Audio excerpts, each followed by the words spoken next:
வணக்கம் நண்பர்களே. இன்றைக்கி கீழத்தூவல் ஐவர் நினைவிடத்தில் நிற்கிறோம்.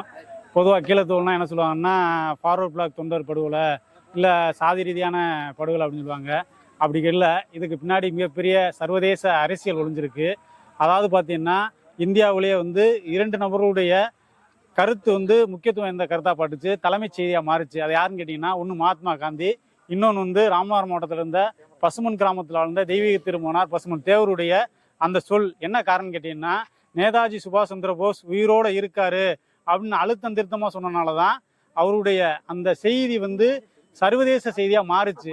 இதற்கு பின்னாடி சர்வதேச நிகழ்வுகள் நிறையா இருக்குது. அதாவது இரண்டாம் உலகப் போரில் ஜெர்மனியோட ஆதரவோடு தான் நேதாஜி சுபாஷ் சந்திர போஸ் இந்தியாவில் இருக்கக்கூடிய அதாவது ஆங்கிலேய அமெரிக்க படையில் எதிர்த்து தான் அவர் போரிடுறாரு.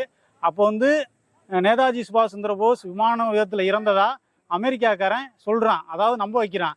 ஆனால் நேதாஜி சுபாஷ் சந்திர போஸ் உயிரோடு இருக்காரு அப்படின்னு அழுத்தம் திருத்தமாக சொன்னது பசுமன் முத்துராமலிங்க தேவர் தான். அதாவது அமெரிக்காக்காரன் என்ன நினைக்கிறான், நான் சொல்கிறது உண்மை, நான் சொல்கிறது தான் சர்வதேச நாடுகள் நம்பணும் அப்படின்னு நினைக்கிறான். ஆனால் ஒரு குக்கிராமம், அதாவது ராமநாதபுரம் மாவட்டத்தில் ஒரு சின்ன கிராமத்தில் இருந்த முத்துராமலிங்க தேவர் சொல்கிறாரு, நேதாஜி சுபாஷ் சந்திர போஸ் உயிரோடு இருக்காரு, நான் அவரை சந்தித்தேன், இந்த இந்தியாவுடைய பிரதமர் பார்க்க விரும்பினால் நான் அவரை அழைத்து செல்ல தயாராக இருக்கிறேன், அவருக்கு நானே பாதுகாப்பு கொடுக்குறேன் அப்படின்னு சொல்கிறாரு. இதை பார்த்து பொறுக்க முடியாத அமெரிக்காவுடைய ஏகாதிபத்திய அரசும் இந்தியாவில் ஆட்சி செய்த இந்தியாவை ஆட்சி செய்த பிரதமர் நேரு முத்துராமலிங்க தேவரை எப்படியாவது மக்கள் மத்தியிலிருந்து தனிமைப்படுத்தணும், அவரை மக்கள் செல்வாக்கிலிருந்து அப்புறப்படுத்தணுங்கிறதுக்காக மிகப்பெரிய சதி விலையில் ஈடுபடுறாங்க. ஃபார்வர்ட் பிளாக் கட்சியை காங்கிரஸோட இணைக்கணும் அப்படிங்கிற முயற்சியை ஏற்படுத்துகிறாங்க. அதுபோக முத்துராமலிங்க தேவருக்கு உள்துறை மந்திரியை தவிர மற்ற எந்த மந்திரி கேட்டாலும் கொடுக்கக்கூடிய அந்த சூழலில் தான் நேரு முத்துராமலிங்க தேவர்கிட்ட பேச்சுவார்த்தை நடத்துகிறாரு. முத்துராமலிங்க தேவரை பொறுத்த வரைக்கும் மண்ணாசை பெண்ணாசை எந்த பதவி ஆசையும் இல்லாதவர். அதனால் நேருவுடைய அந்த கருத்தை, அந்த அமைச்சர் பதவிங்கிற அந்த முடிவை முற்றிலுமாக நிராகரிக்கிறாரு. இதனால ஒரு மிகப்பெரிய எரிச்சல் அடைஞ்சார் நேரு. எப்படியாவது முத்துராமலிங்க தேவரை தனிமைப்படுத்தணும் அப்படிங்கிற ஒரு நோக்கத்துக்காக இந்த விஷயத்தை நீங்கள் நல்லா கவனிங்க. 1957 முத்துராமலிங்க தேவர் ஸ்ரீவில்லிபுத்தூர் பாராளுமன்ற தொகுதியில் முத்துராமலிங்க தேவர் நிற்கிறாரு. அதாவது இந்தியாவிலேயே மிகப்பெரிய பாராளுமன்ற தொகுதி தான். தூத்துக்குடியும், இங்கிட்டு பார்த்தீங்கன்னா ராமநாதபுரம் ஏர்வாடியும், இங்கிட்டு பார்த்தீங்கன்னா திருமங்கலமும், இன்னைக்கு சதுரை இருக்கு பார்த்தீங்களா, வத்திரப்பு, அந்த நிலப்பரப்பு உள்ளடக்கிய பகுதியில் தான் நிற்கிறாரு. அந்த தேர்தலையும் பார்த்தீங்கன்னா முத்துராமலிங்க தேவர் இரட்டை தொகுதியில் நிற்கிறாரு. பாராளுமன்றத்திற்கும் சட்டமன்றத்திற்கும் அந்த இரட்டை தொகுதியிலுமே வெற்றி பெறாரு. அப்போ முத்துராமலிங்க தேவருடைய மக்கள் செல்வாக்கை சீர்குலைக்க முடியல அப்படின்னு நேரு முடிவு பண்ணிடாது. அடுத்து எப்படியாவது முத்துராமலிங்க தேவருடைய செல்வாக்கு குறைக்கணும் அப்படின்றதுக்காக ஒரு திட்டம் திட்டுறாங்க.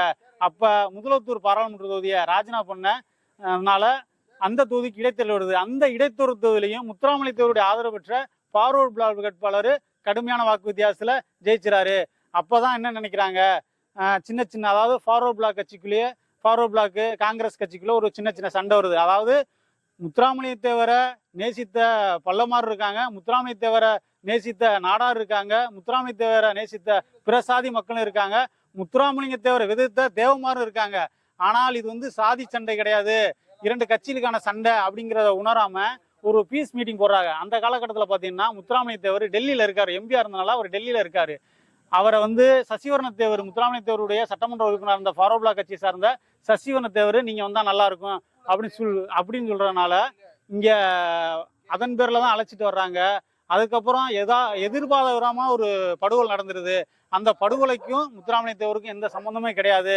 பின்னொரு நாளில் இதை ஒரு சாதி கலவரமாக மாற்றணும், முத்துராமலிங்க தேவரை தனிமைப்படுத்த நினைச்ச அந்த அரசாங்கத்துடைய திட்டம் முறியடிக்கிறது. எங்கேயுமே கலவரம் வரல, அங்கங்கே ஒரு கட்சிக்காரருடைய தான் சின்ன சின்ன சச்சரவு வருது.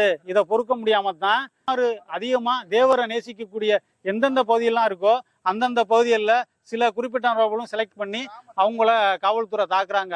அதுல 30க்கும் மேற்பட்ட நபர்கள் இறந்ததா சொல்றாங்க. காவல்துறையுடைய அறிக்கையிலேயே 17 பேர் இறந்ததா சொல்றாங்க. அப்படி 17 பேர் இறந்ததுல இன்னைக்கு நம்ம நின்று கொண்டிருக்க பத்தியில கீழத்தூர்ல மட்டும்தான் 5 பேர் அடையாளம் காணப்பட்டிருக்காங்க. அந்த 5 பேருக்கு தான் நம்ம இன்னைக்கு நினைவஞ்சு செலுத்திட்டு இருக்கோம். இன்னைக்கு பாத்தீங்கன்னா இந்தியாவை காந்தி மண்ணுன்னு சொல்லுவாங்க, இந்தியா ஜனநாயக நாடு அப்படின்னு சொல்லுவாங்க. ஆனா அது அப்படிதான் கிடையாது. அதாவது ஜனநாயக நாடு காந்தி மண்ணுன்னு சொல்லி ஒரு சாயத்தை பூச்சி வச்சு பார்த்தீங்களா, அந்த சாயம் வெளுத்த நாள் தான் செப்டம்பர் 14. இந்த வீர மறவர்களுக்கு நாம் உண்மையிலேயே அஞ்சலி செலுத்தணும்னா என்னைக்காவது ஒரு நாள் மக்களையும் மண்ணை நேசிக்கிற ஒரு அரசாங்கம் வரும். நிச்சயமாக இவர்களுக்கு மணிமண்டபம் கட்டித்தரும். அந்த நம்பிக்கையில் நம்ம தொடர்ந்து இவர்களுக்கு புகழஞ்சலி செலுத்துவோம். நன்றி, வணக்கம், ஜெயஹிந்த்.